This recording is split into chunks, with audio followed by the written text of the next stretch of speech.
Good evening.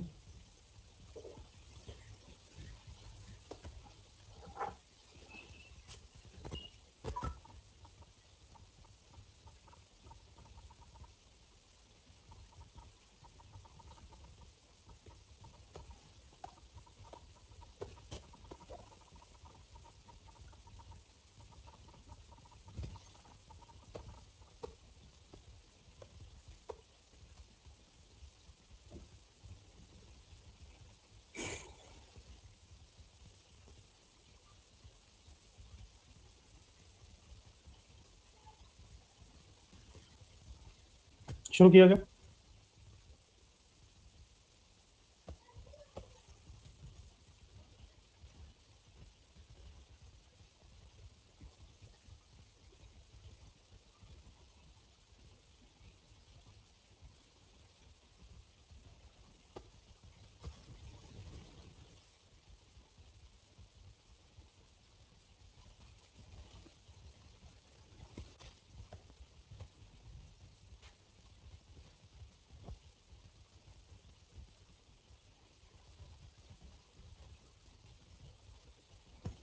Ramakrishna mission.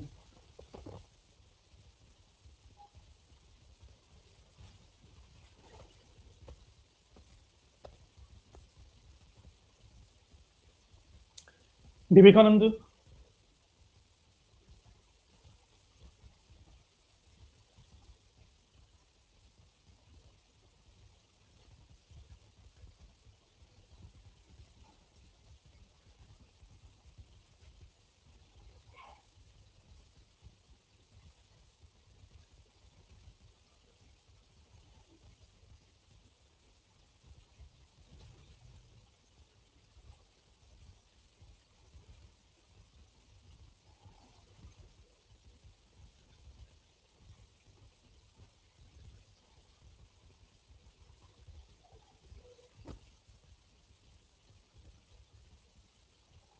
Thank you अभिषेक।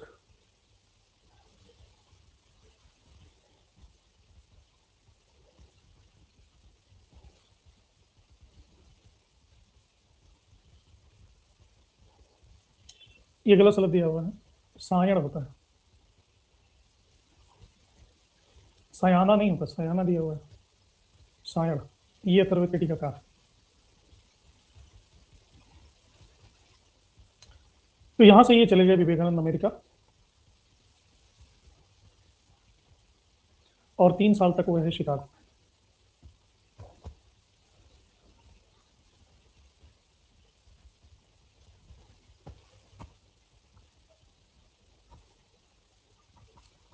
इसी दौरान फरवरी 1896 में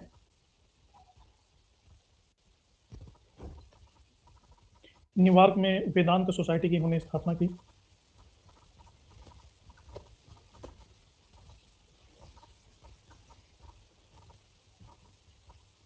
न्यूयॉर्क में।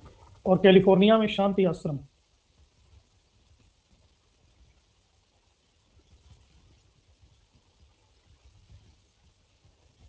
आप लोग को रिपोर्ट करना चाहिए, कोई डाउट हो तो। इसके बाद ये 4 साल तक पूरे विश्व में भ्रमण करते रहे, America, England, France, Switzerland, Germany. और जब 1897 में आए ये भारत, तो कलकत्ता के पास वेलूर में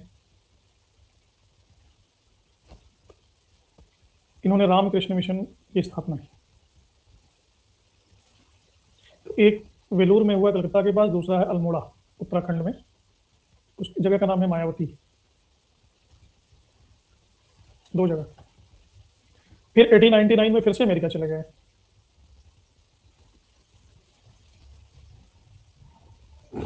और 1900 में इन्होंने पेरिस में सेकंड द्वितीय धर्म सम्मेलन, Congress of history of religions में भाग लिया। तो इस तरह से 2 धर्म सम्मेलनों में इन्होंने भाग लिया था। कलकत्ता में 4 जुलाई 1902 को स्वामी विवेकानंद का देहांत हो गया।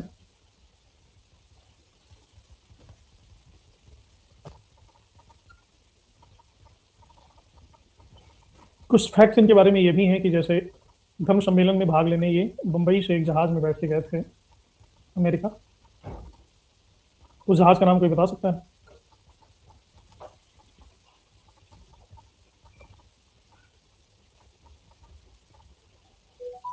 पेनिनसुला नाम के जहाज से गए थे। पहले तो इनको सम्मेलन में घुसने ही नहीं दिया जा रहा था, लेकिन मिसेज हॉल नाम की एक महिला थी, इनके प्रयत्नों से इनको सम्मेलन में प्रवेश मिला। दूसरी बार जब ये गए तो आयरलैंड की एक महिला थी, उनका नाम था मार्गरेट नोबेल, वो इनके शिष्य बन गई। बाद में भगनी निवेदिता के नाम से ये प्रसिद्ध हुई।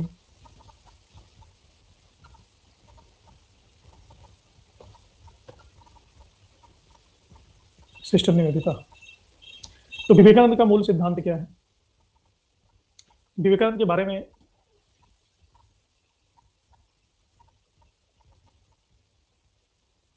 संडे को अभिषेक,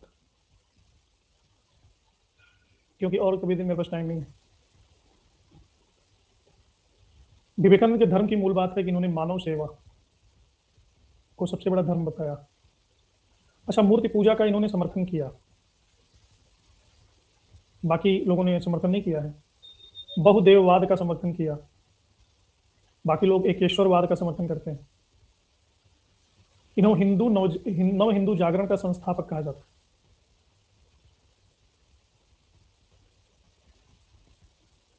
का संस्थापक कहा जाता है। सुभाष चंद्र बोस ने इनको कहा है बंगाल के आध्यात्मिक पितामह।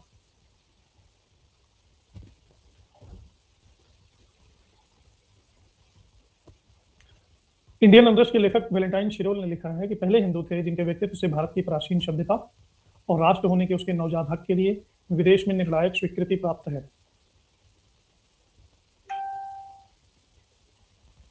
विवेकानंद ने स्वयं को समाजवादी भी घोषित किया है और किताब भी लिखी है। उस किताब का नाम ही है मैं समाजवादी हूं।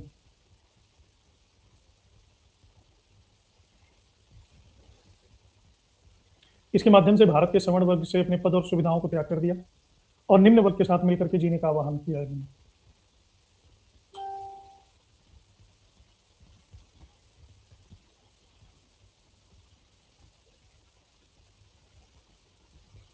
देखो, मूर्ति पूजा का विज्ञान है, मूर्ति पूजा कारण नहीं है। जो नहीं जानता उनके लिए अंधविश्वास है, जो जानता है उनके लिए वो विज्ञान है। अभी भी कुछ आदिवासी ऐसे हैं अमेरिका में, उस पर बड़ा रिसर्च हुआ है। वो किसी व्यक्ति का फोटो लेकर के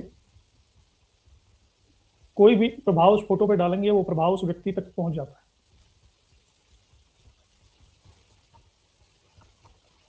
व्यक्ति का मात्र फोटो होने से कोई भी प्रभाव डालेंगे। इसी तरह से तंत्र मंत्र जादू टोना विज्ञान ये सब काम करता है, इसका भी विज्ञान है।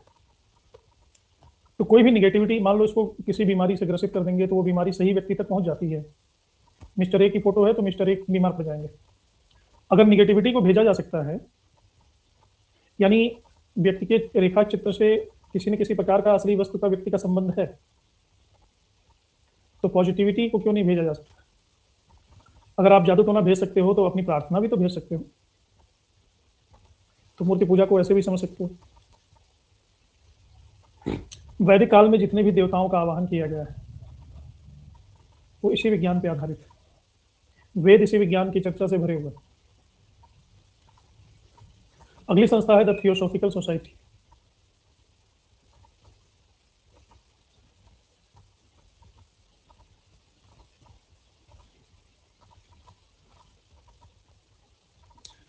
थियोसॉफिकल सोसाइटी की स्थापना हुई है 1875 में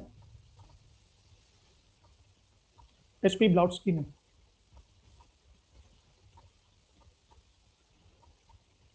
इसकी स्थापना की 1875। ब्लाउट्स्की रूस की महिला थी। बाद में अमेरिका के कर्नल थे अल्कॉट, ये भी इसमें शामिल हो गए। ये जो थियोसॉफिकल सोसाइटी, थियोसॉफी का मतलब होता है धर्म। धर्म के भी कुछ नियम होते हैं, जैसे विज्ञान के कुछ नियम होते हैं कि ग्रेविटी नीचे खींचती है, लॉ ऑफ मोशन होता है, एक्शन एंड रिएक्शन का नियम होता है। ऐसे विज्ञान के बहुत सारे नियम हैं, ऐसे धर्म के भी बहुत सारे नियम हैं। धर्म में भी अवस्थाएं होती हैं। जैसे एक आदमी जो बिल्कुल पशु के तल पे जी रहा है, 99% लोग पशु के तल पे जीते हैं। पशु शब्द बना हुआ है पाश। पाश पाश का मतलब होता है बंधन, रस्सी। तो 99% लोग रस्सी में बंधे हुए जीते हैं, जो सामान्य मनुष्य है। कुछ मनुष्य जो साधना इत्यादि करके, जैसे आपने पढ़ा होगा कि धरती के ऊपर कई मंडल होते हैं ना।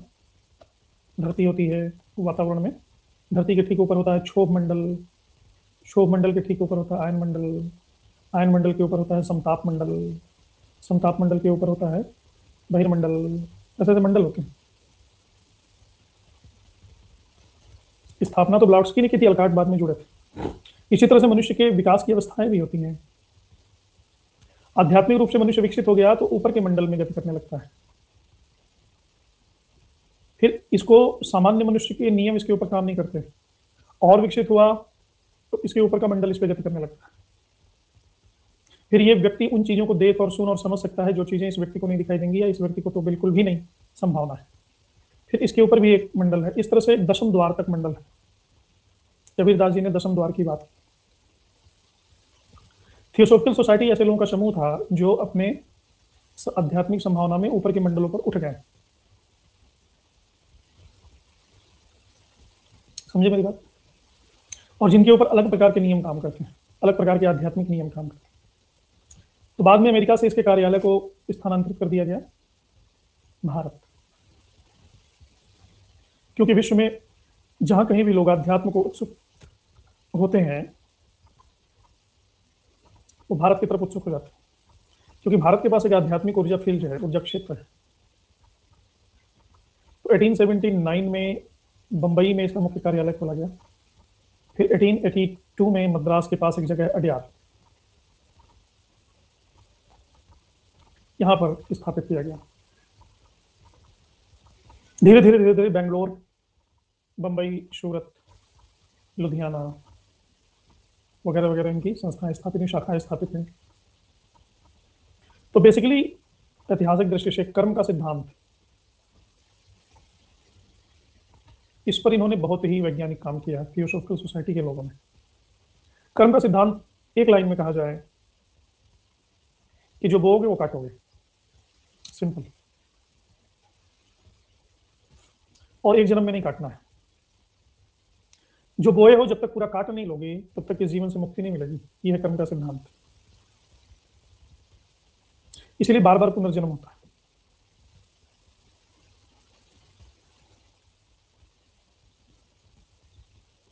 ह्यूमन से सिर्फ ह्यूमन का रिलेशन नहीं है, ह्यूमन एक ऐसी इंटाइटी है जिसका रिलेशन पूरे ब्रह्मांड से। ह्यूमन का चांद तारों से भी संबंध है, ह्यूमन का सूरज से भी संबंध है, इंसान का संबंध उन ग्रह नक्षत्रों से भी है, उन तारों से भी है जिसको देख नहीं पाता। जहां तक हमारे आत्मा के तल की बात है, हम सभी से जुड़े हुए, सभी की आत्मा एक। इसी को कहा गया द्वैत।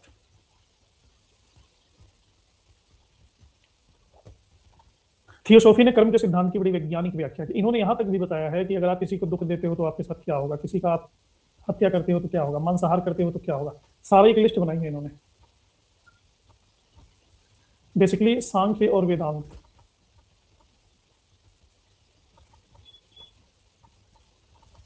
से प्रेरित थे। तो ये तो अंदर की बात है। बाहर की बात से थियोसॉफिकल सोसाइटी ने सामाजिक जागरण में भी भूमिका निभाई। बाद में हम देखते हैं कि 1888 में आयरलैंड की एक महिला थी एनी बेसेंट, इन्होंने भी थियोसॉफी की सदस्यता को ग्रहण कर लिया। हाँ, एग्जाम क्लियर नहीं हुआ, इसलिए बोइए वही जो बोने के पहले काटने की सोच लीजिए। किसी के साथ गलत व्यवहार करने के पहले ये सोच लीजिए कि काटना पड़ेगा तो कैसा लगेगा। बोइए वही जो काट पाइए। और कोई दूसरा बो रहा है तो जानिए कि ये भी काटेगा। ऐसा नहीं है, जगत में न्याय है।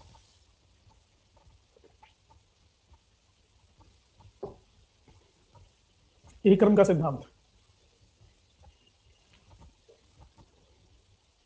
एनी बेसेंट शिकागो के विश्व धर्म सम्मेलन में भी गई थी, लेकिन उसी साल लौट आई।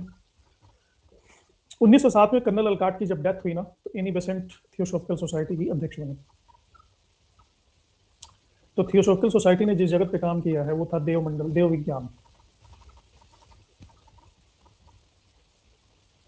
ये सूक्ष्म सत्ताओं से संपर्क स्थापित करते थे, रहस्य था ये। और हिंदू और बौद्ध धर्म दोनों से इन्होंने ग्रहण किए हैं। इन दोनों के तत्व इसमें समाहित। धीरे धीरे एनी बेसेंट भी अपने आप को हिंदू धर्म में दीक्षित कर लिया।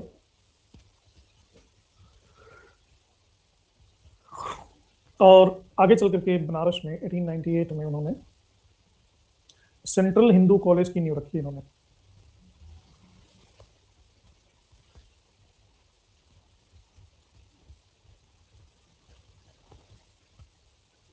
जहां पे हिंदू धर्म और पाश्चात्य विज्ञान दोनों पढ़ाए जाते थे।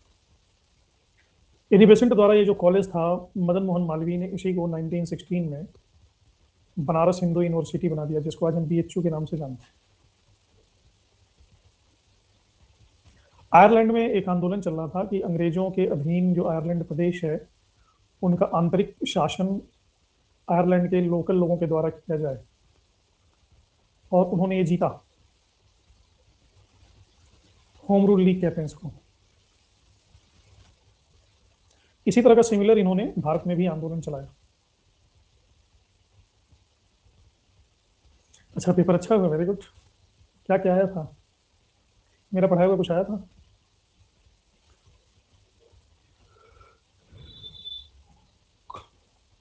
सामाजिक क्षेत्र में थियोसॉफिकल सोसाइटी ने अनटचेबिलिटी, जाति पाति, बाल विवाह, इन सब का भी विरोध किया। तो मैंने संस्था स्थापना, कहाँ स्थापना हुई, प्रमुख उद्देश्य और संस्थापकों की पूरी लिस्ट बना दी है। इस लिस्ट को आप ध्यान से याद कर लेंगे तो सब कुछ क्लियर हो जाएगा। मेडिवल हिस्टोरियन भर भर के आया था।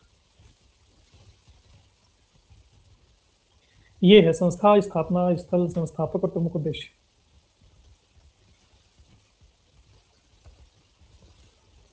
इस लिस्ट को आपको याद करना है। समझ गए? हम्म। मेरे द्वारा पढ़ा गया था कि नहीं?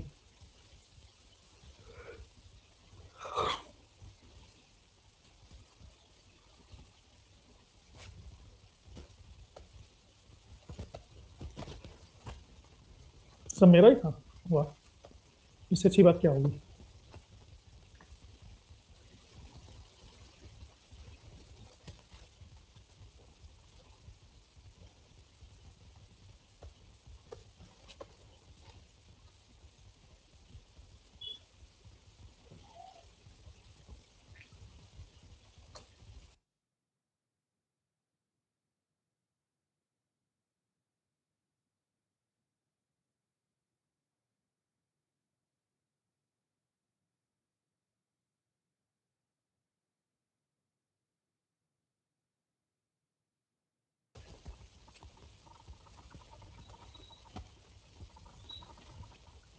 हम्म।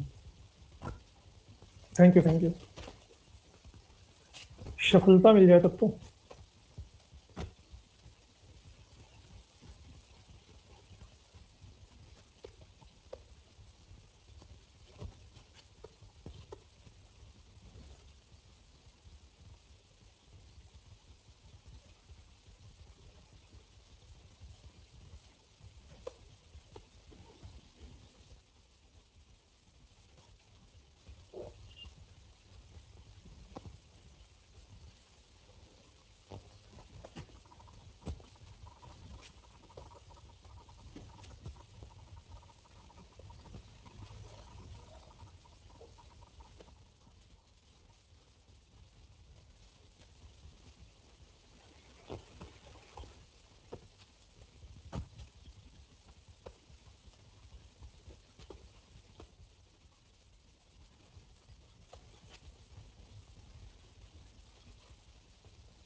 अच्छा, वर्ल्ड हिस्ट्री से भी आए थे ना?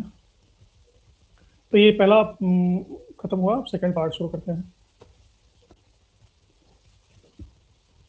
लोगों को ज्ञान प्राप्त हो गया क्या?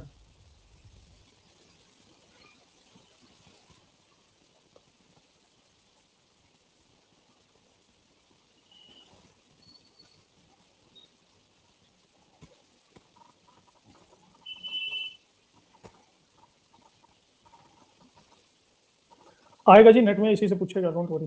वो कोई कहने की बात है। जो स्पेशल क्लास में करा रहा हूँ उससे देखना, बम्पर पूछेगा क्वेश्चन, बम्पर। राजस्थान पीसीएस में देख, राजस्थान का जो असिस्टेंट प्रोफेसर था उसमें काफी क्वेश्चन आए थे। आए थे कि नहीं आए थे? तो हम भी तो रिवीजन ही करवा रहे हैं, हम कौन सा डिवीजन करवा रहे हैं?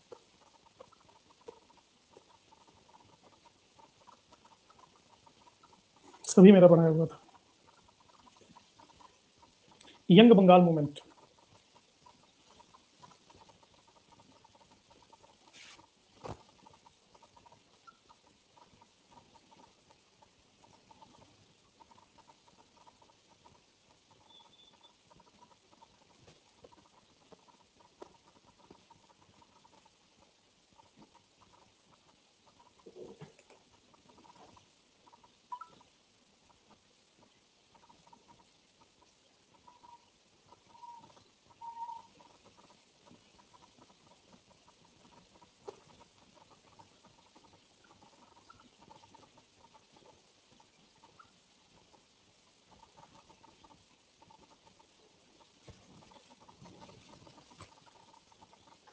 ये किसने पूछा है? क्या ये कितनी निर्धारित की? 10 साल निर्धारित की।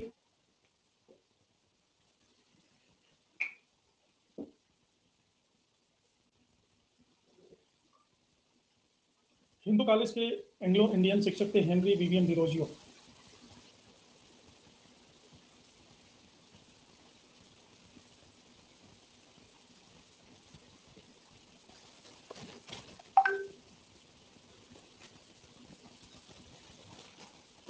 Henry Vivian Derozio.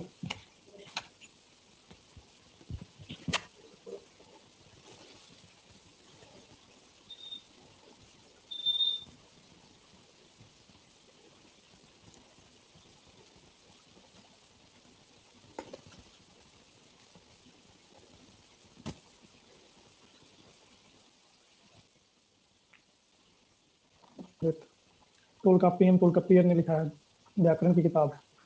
ये होगा शैव।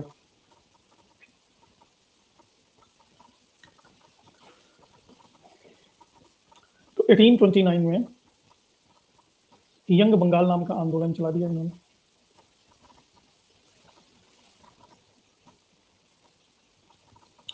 इसका प्रमुख उद्देश्य था प्रेस की स्वतंत्रता, जमींदारों के अत्याचारों से रैयतों की सुरक्षा, सरकारी नौकरियों में ऊंचे पदों पर भारतीयों की नियुक्ति के लिए आवाजें उठाना वगैरह वगैरह। तो डिरोजियो फ्रांस की क्रांति से बुरी तरह से प्रभावित हो गए थे और अपने अनुयायियों शिष्यों को स्वतंत्र विवेक से सोचने के लिए ये स्वतंत्र मुक्ति का पाठ पढ़ा रहे थे। हिंदू समाज और हिंदू धर्म के समूचे ढांचे के ऊपर प्रश्न चिन्ह लगा दिया इन्होंने।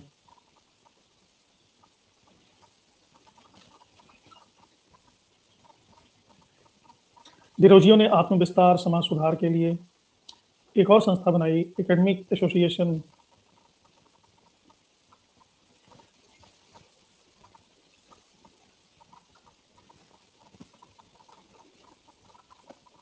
इसके अलावा एक और संस्था इन्होंने बनाई,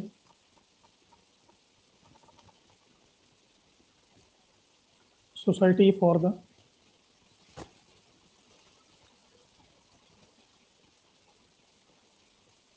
एक्विजिशन ऑफ जनरल नॉलेज।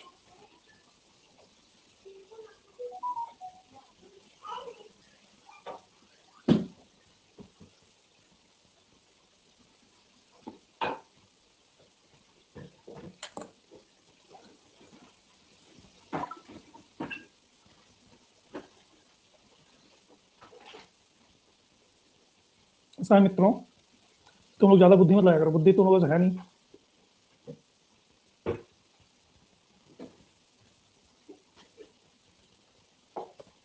शैव संतों के लेखन के संग्रह की बात हो रही है। तिरुक्कुलर में शैव संत कहाँ पे हैं?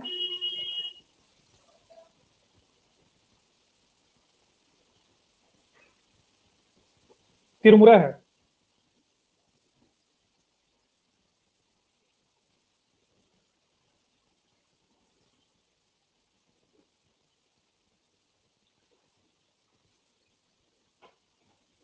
तिरुमुरा 12 भजनों का संग्रह है, भगवान शंकर के भजन और गीत। कई संतों ने मिलकर के इसकी रचना की है। एक संत इसके रचयिता है मणिक्यवाचर, मणिक्यवाचकर।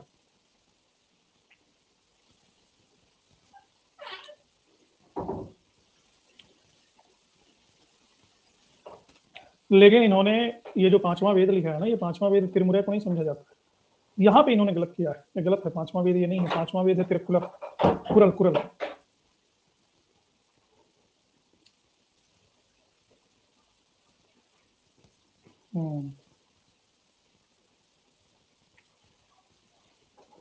ये किस एग्जाम का पेपर है ये? किसी बड़ी थर्ड क्लास एग्जाम का पेपर लग रहा है। जैसे दूसरा क्वेश्चन देखो, हरिहर और बुक्का ने किसकी स्थापना की थी? ये तो इतिहास में हर कोई जानता है। कौन सा पेपर है भाई?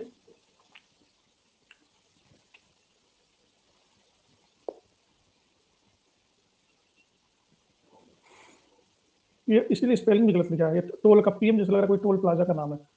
टोल का पीएम होता है, मणिमेखला नहीं होता है। मणिमेखला की स्पेलिंग भी गलत है। शिल्पाधिकरण जैसे लग रहा है किसी को गैस्ट्रिक का प्रॉब्लम है। शिल्पाधिकारण बड़ा सा रहेगा।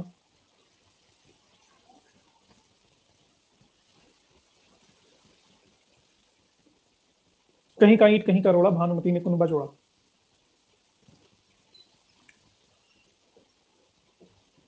तो इस बंदे ने तीसरा काम क्या किया? एंग्लो इंडियन हिंदू एसोसिएशन, तीसरी संस्था बनाई।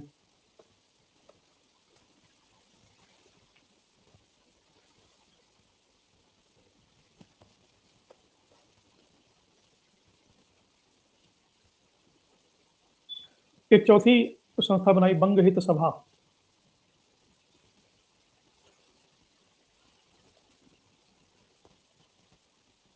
एक पांचवी संस्था बनाई, डिबेटिंग क्लब।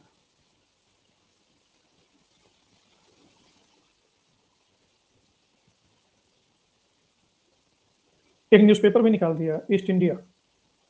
ईस्ट इंडिया नाम की सिर्फ कंपनी नहीं थी, ईस्ट इंडिया नाम का न्यूज़पेपर भी था। डेली न्यूज़पेपर था ये। तो बंगाल में जब इस आंदोलन का व्यापक प्रभाव पड़ने लगा, तो इसी तरह पर महाराष्ट्र में भी कुछ आंदोलन शुरू हो गए। तो बंगाल में कॉलेज इन्होंने जो खोला था, हिंदू कॉलेज, तो महाराष्ट्र में खुल गया एल्फिंस्टन कॉलेज।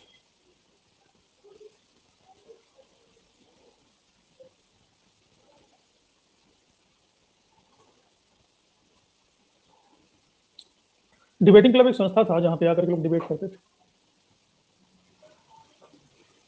तो यहाँ पे एल्फिंस्टन कॉलेज खोला, और बंगाल में जो आंदोलन चला था, यंग बंगाल, उसी के तर्ज पर एक आंदोलन चला दिया बंबई में, यंग बॉम्बे।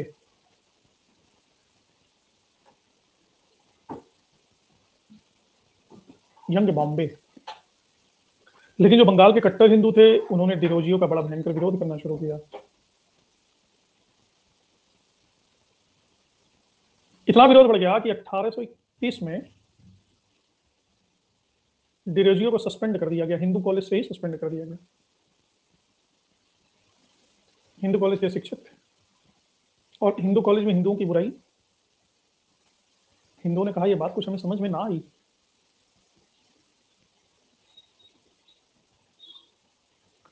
बेचारे को हैजा हो गया, कॉलरा।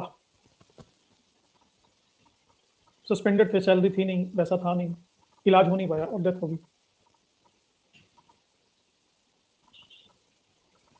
इसीलिए किसी को सस्पेंड नहीं करना चाहिए। लेकिन इनका योगदान बहुत व्यापक है। इनको आधुनिक भारत का पहला राष्ट्रवादी कवि माना जाता है।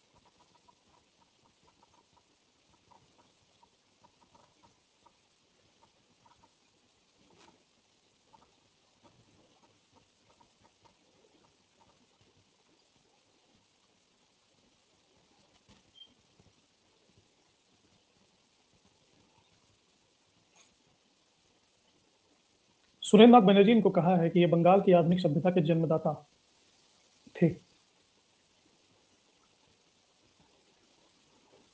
तो सिर्फ पूरे भारत में नहीं, पश्चिमी भारत में भी, विशेषकर महाराष्ट्र में, एक व्यापक सामाजिक सुधार आंदोलन चला।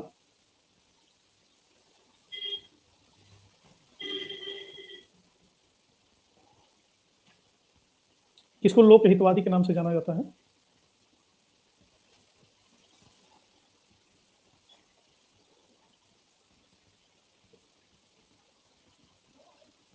Very good.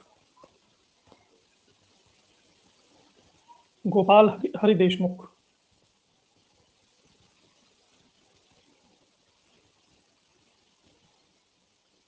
यानी इनका जीवन काल है 1823 से लेकर के 1892। ये जज थे। और 1880 में गवर्नर जनरल की परिषद के सदस्य भी हुए। गवर्नर जनरल के काउंसिल के मेंबर। ये कहते थे कि कोई धर्म अगर खुद को सुधारता नहीं है ना, तो उसको बदल देना चाहिए। उसमें अहमदाबाद गुजरात में नहीं हुआ करता था, अहमदाबाद हुआ करता था, यानी पूरा गुजरात महाराष्ट्र का अंग था। और अहमदाबाद में इन्होंने पुनर्विवाह मंडल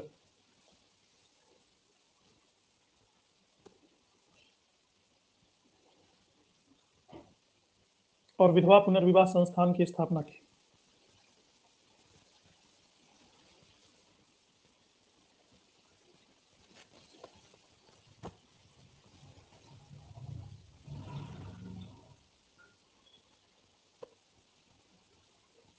एक मराठी पत्रिका निकाली, उस पत्रिका का नाम ही था लोकहितवादी।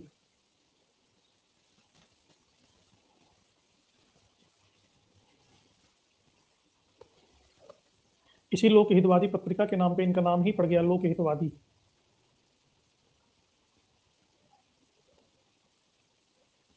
अगेन 1884 1848 में इन्होंने एक वीकली मैगजीन निकालना शुरू किया, प्रभाकर।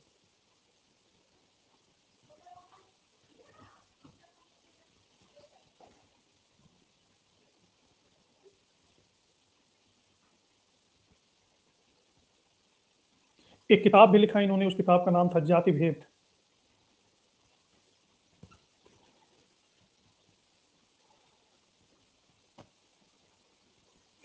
महाराष्ट्र में एक और संस्था का निर्माण होता है, परमहंस मंडली।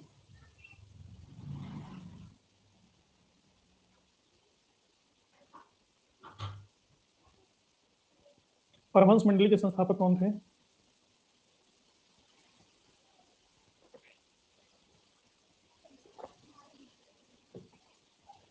हम्म,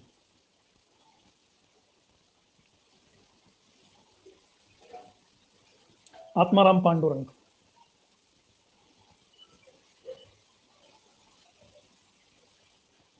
और इनके 3 सहयोगी थे, दादोबा, बालकृष्ण जयकर, जाम्बेकर शास्त्री। तो इस परमहंस मंडली का मुख्य उद्देश्य है धर्म और समाज में सुधार लाना और सामाजिक असमानता और भेदभाव को मिटाना।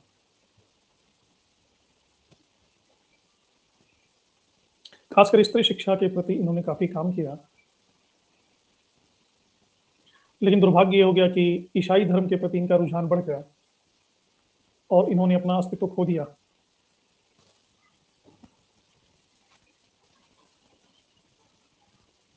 महाराष्ट्र की एक तीसरी बड़ी संस्था है भारतीय हिंदू महासभा।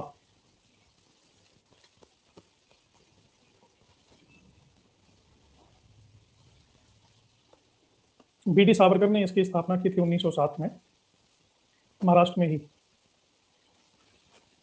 पहले इसका नाम हिंदू सभा था। इसका उद्देश्य था कि मुस्लिम लीग को किसी तरह से नेस्तनाबूद करना, उसकी गतिविधियों को कार्यान्वित न होने देना। और इसका सिद्धांत था हिंदू राष्ट्रवाद।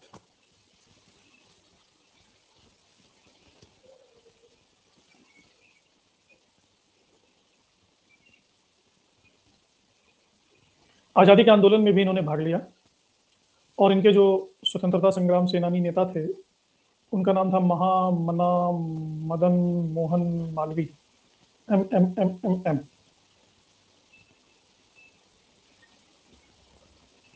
बैसाखी के दिन 1915 में इन्होंने कुंभ के मेले में अपने सभी कार्यकर्ताओं की सभा आयोजित की, महासभा, और हिंदू सभा का नाम रख दिया हिंदू महासभा। और पहले राष्ट्रीय अध्यक्ष बने मनीन्द्र चंद नंदी।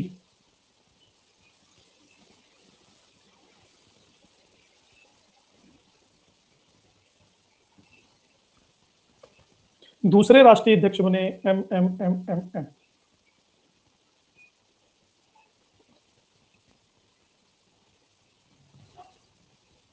स्वामी श्रद्धानंद भी इसी से जुड़े हुए थे।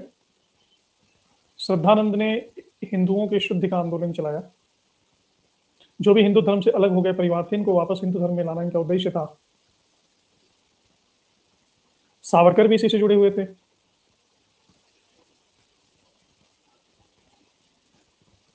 सावरकर ने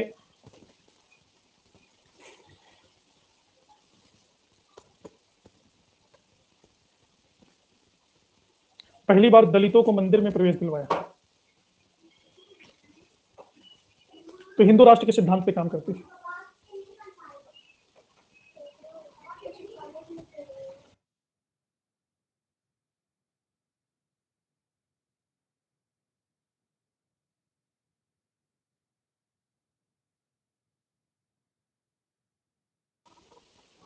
तो यहां तक बात समझ में आ गई जी, हिंदू महासभा।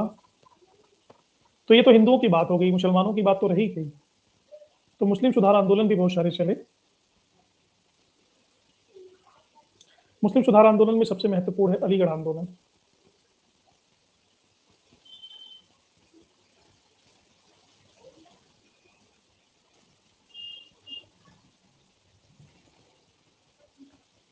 सैयद अहमद खान इसके प्रवर्तक हैं। दिल्ली में पैदा हुए थे 1817 में।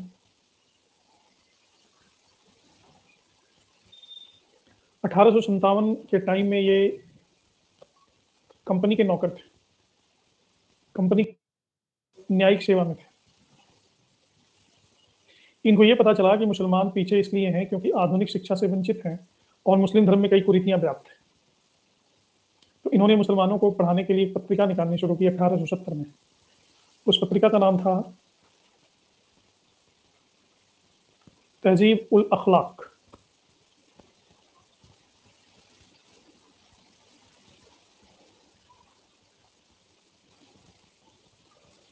तहजीब का मतलब होता है सभ्यता, अखलाक का मतलब होता है नैतिकता। ये फारसी भाषा की पत्रिका थी। अंग्रेजों के राजभक्त थे।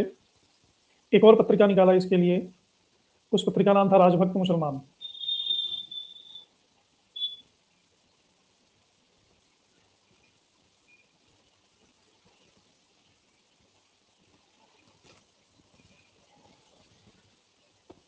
अठारह के विद्रोह पर एक किताब भी इन्होंने लिखी है, असबाब बगावत हिंद।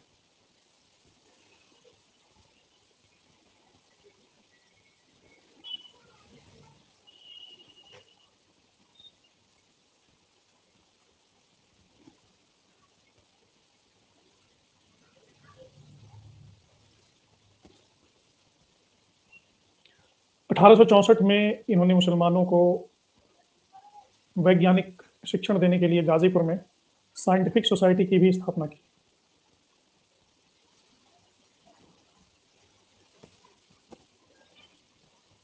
बाद में गाजीपुर से इसका स्थानीय कार्यालय इन्होंने स्थानांतरित कर दिया अलीगढ़।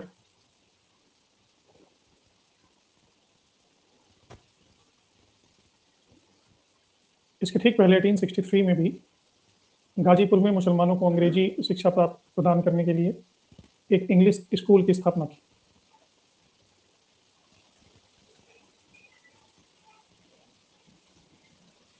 महारानी विक्टोरिया का बर्थडे पार्टी ये मनाते थे 24 मई 1875 को। इसी बर्थडे के अवसर पर इन्होंने प्राइमरी अलीगढ़ स्कूल की स्थापना की। 8 जनवरी को ये बन गया मोहम्मदन एंग्लो ओरिएंटल कॉलेज।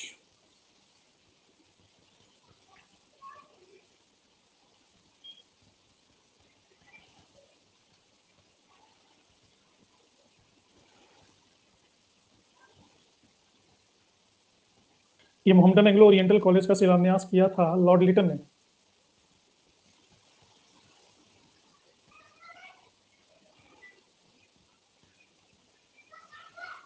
और इसको जमीन दिया था उस समय यूपी के गवर्नर थे विलियम म्योट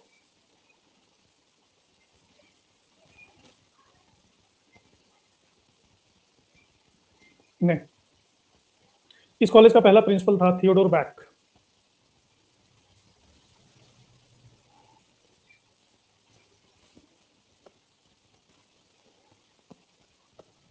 तो ये स्कूल बना, फिर कॉलेज बना 1877 में। इसके बाद 1920 में ये बन गया अलीगढ़ मुस्लिम विश्वविद्यालय।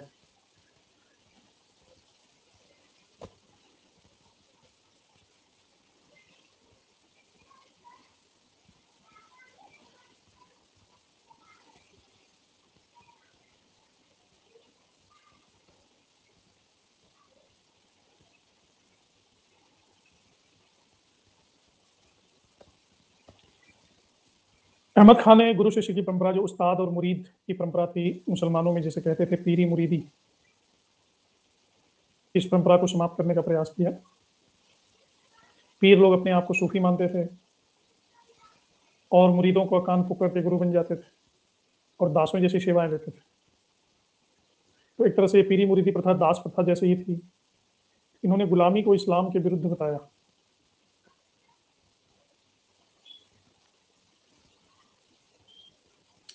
एक साहसी काम इन्होंने किया है, कुरान पर टीका लिखा है, जबकि ऐसा करना इस्लाम में प्रतिबंधित है। आप कुरान पर कमेंट्री नहीं कर सकते। तो एक तरह से कुरान पर टीका इनकी वैज्ञानिक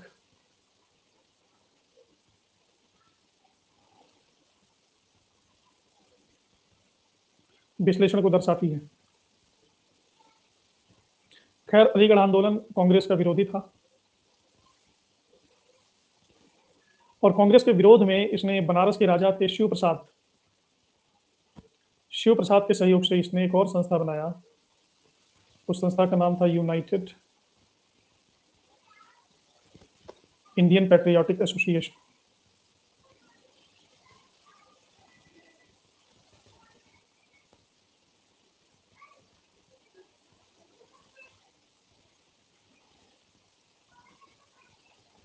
एटीन 88 और इसके 10 साल बाद इसकी मृत्यु हो गई। तो ये जो अलीगढ़ मूवमेंट था, इनकी मौत के बाद इसका नेतृत्व किया मोहसिनुल मुल्क ने।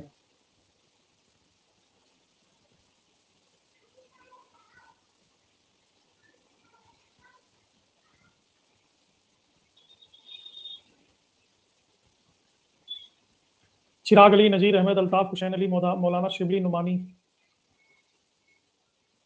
ये अन्य सदस्य थे। तो अहमद खान का अलीगढ़ आंदोलन का मुख्य उद्देश्य था मुसलमानों को अंग्रेजी शिक्षा देकर के अंग्रेजों का भक्त बनाना।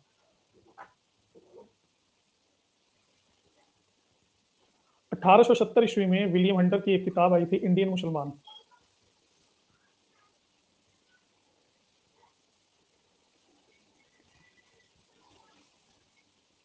इसमें ब्रिटिश सरकार को मुसलमानों से समझौता करने का सुझाव दिया था, जिससे उन्हें अपनी ओर मिलाया जा सके। तो इसके लिए विलियम हंटर ने, अंग्रेजों ने खासकर सैयद अहमद खान को ने रियायतें भी दी। तो ये अलीगढ़ मूवमेंट थी। ये समझ में आ गया।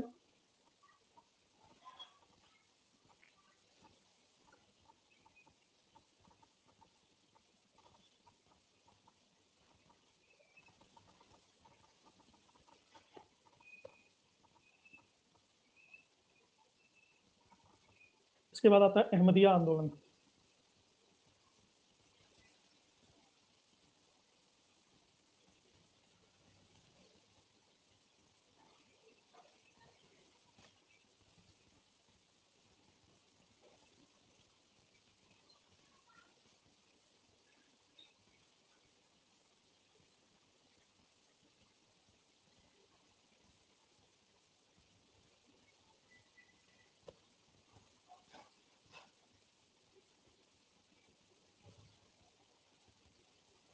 असबाब बगावत हिंद। असबाब शब्द बना है सबब से। सबब का मतलब होता है कारण।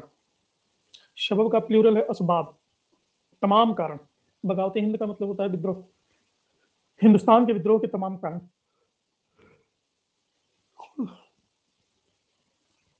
समझ गए।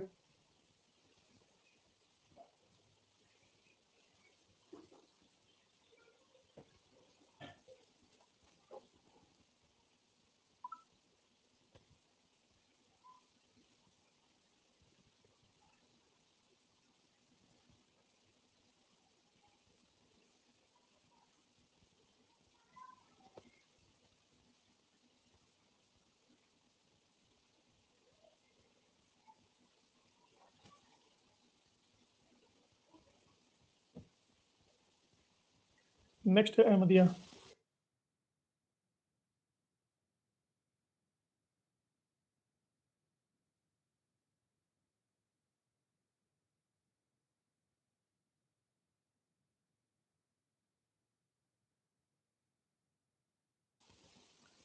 1889 में पंजाब में एक जगह है गुरदासपुर।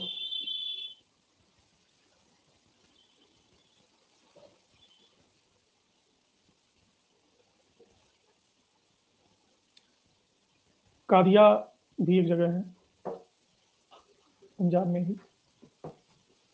कादिया नाम की जगह से ये आंदोलन शुरू हुआ है और इसके प्रणेता थे मिर्जा गुलाम अहमद।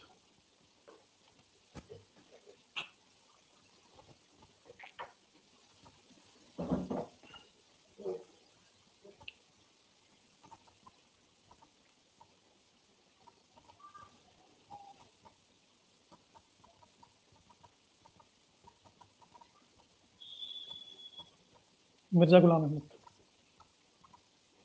चूंकि कादिया से शुरू हुआ था इसलिए इसका एक और नाम है कादियानी आंदोलन।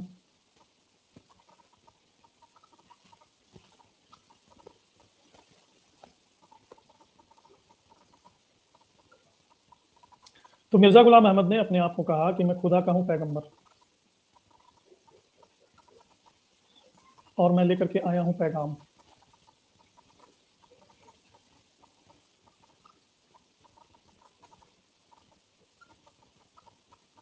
भाई ओके रहूं चाहे ठोके रहूं, पढ़ाना तो पड़ेगा ही।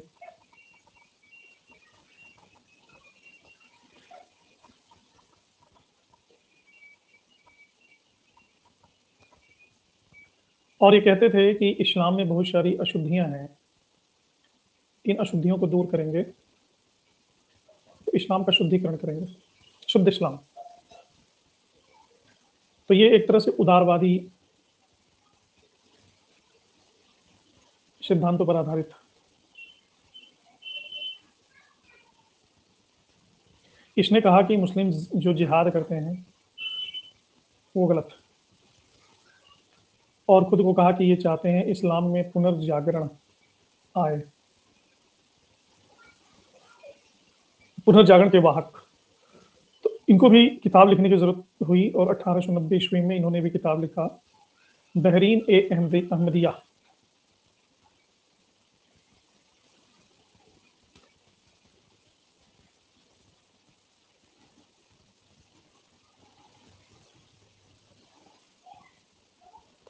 इसमें उन्होंने डिटेल में बताया है कि इनके आंदोलन का उद्देश्य क्या है,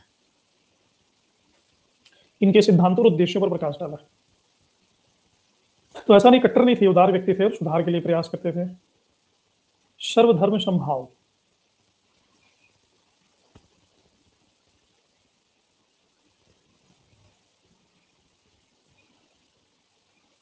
इनका मूल मंत्र था।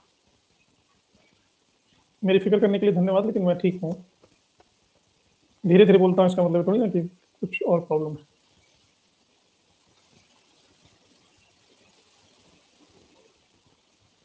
इसी के साथ एक और आंदोलन चला, पुनर्जागरण आंदोलन, देवबंद।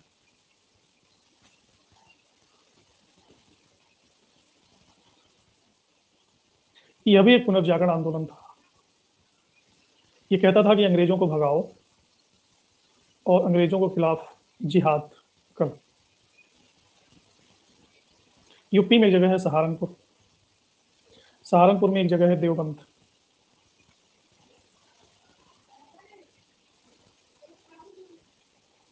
वहां पे इन्होंने एक स्कूल खोला, उस स्कूल का नाम रखा दार उल उलूम।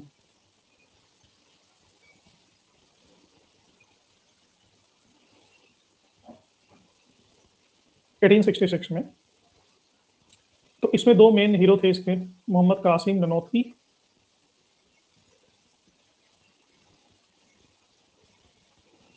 और दूसरे राशिद अहमद गंगोही।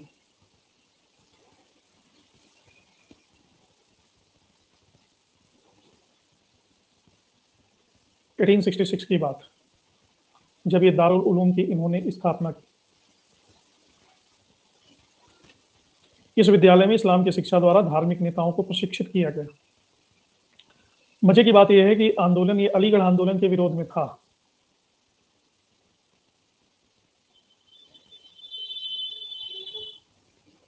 अलीगढ़ आंदोलन के अगेंस्ट था। और शाह वलीउल्लाह ने एक आंदोलन चलाया था बहाबी, बहाबी से प्रेरित था।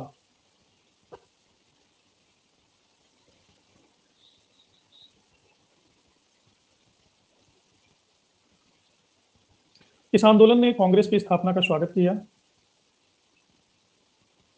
1885 में देवबंद के उलेमाओं ने सैयद अहमद खान के द्वारा बनाई गई 2 संस्थाओं के खिलाफ फतवा जारी कर दिया था। सैयद अहमद की एक संस्था का नाम था यूनाइटेड इंडियन पैट्रियाटिक एसोसिएशन,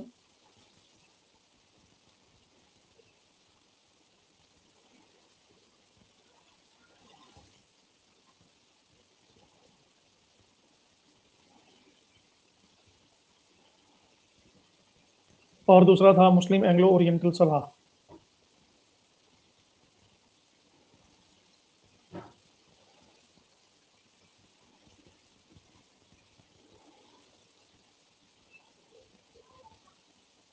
इनके खिलाफ फतवा जारी कर दिया। एक और नेता हुए जिनका नाम था महमूद उल हसन। हसन ने इस आंदोलन के धार्मिक विचारों को बौद्धिक और राजनीतिक स्वरूप देने का प्रयास किया। एक और नेता थे शिबली नुमानी।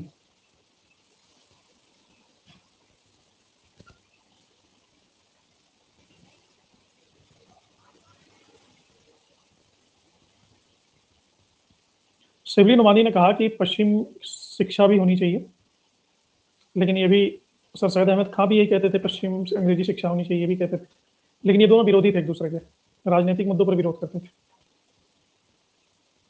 शिबली नुमानी ने बाद में नवदतुल उलूम मदरसा की स्थापना की लखनऊ में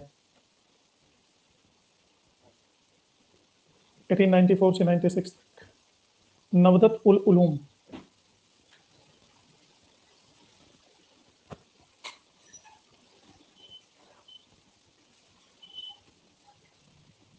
ये बेसिकली बनाई ही गई थी अंग्रेजी शिक्षा देने के लिए।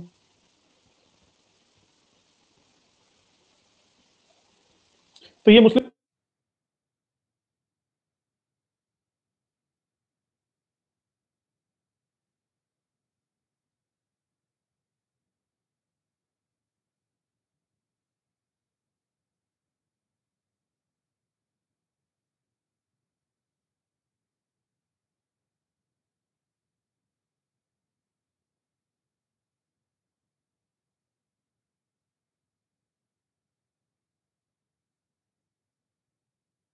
अलीगढ़ क्लियर है सभी को?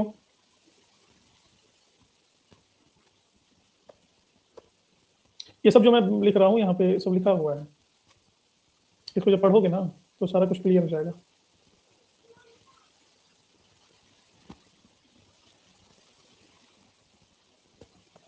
अगला है सिख सुधार आंदोलन।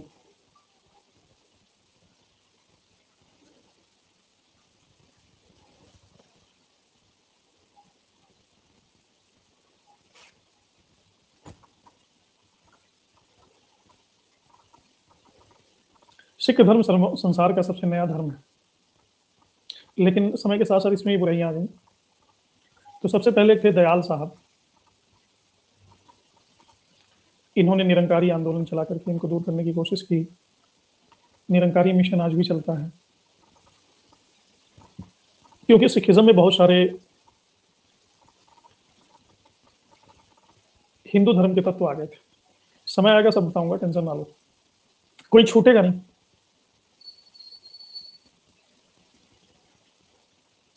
एक और आंदोलन चला कूका।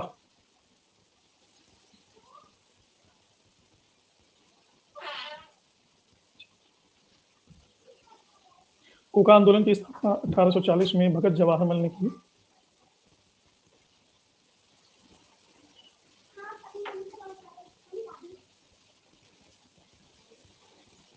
लेकिन बाद आगे चल करके ये धार्मिक आंदोलन से ज्यादा राजनीतिक आंदोलन बन गया। एक और आंदोलन चला नामधारी।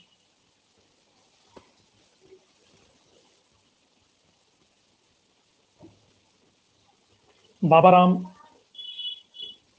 और बालक सिंह इनके शिष्य थे, इन्होंने चलाया इस आंदोलन को। लेकिन ये कूका आंदोलन की एक शाखा थी। ये कहते थे मूर्ति वृक्ष दरगाह पूजा गाय का मांस खाना ये सब गंदी बात। महिलाओं की समानता पुनर्विवाह के समर्थक थे। तो ये सफेद पगड़ी और सफेद वस्त्र धारण करते थे।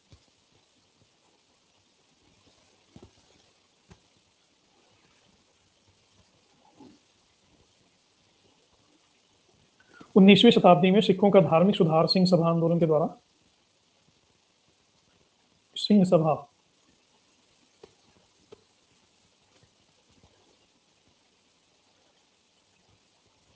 खालसा दीवान नाम की संस्था से अमृतसर से शुरू हुआ।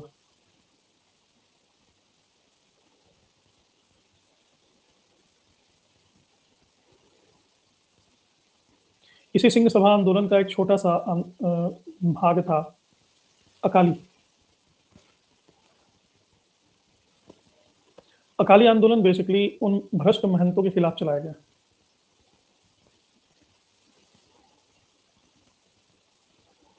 के विरुद्ध। इसी आंदोलन के परिणाम स्वरूप 1920 में गुरुद्वारों का नियंत्रण आ गया। शिरोमणि गुरुद्वारा प्रबंधक कमेटी नाम की चुनी हुई संस्था, जिसको कहते हैं SGPC,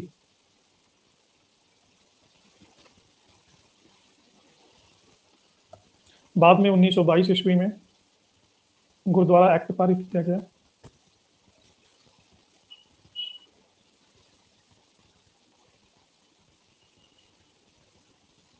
और गुरुद्वारा को ठीक कर दिया गया।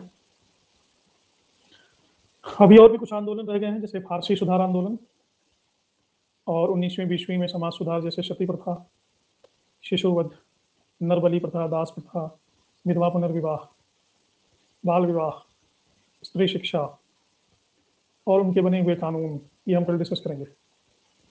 ठीक है।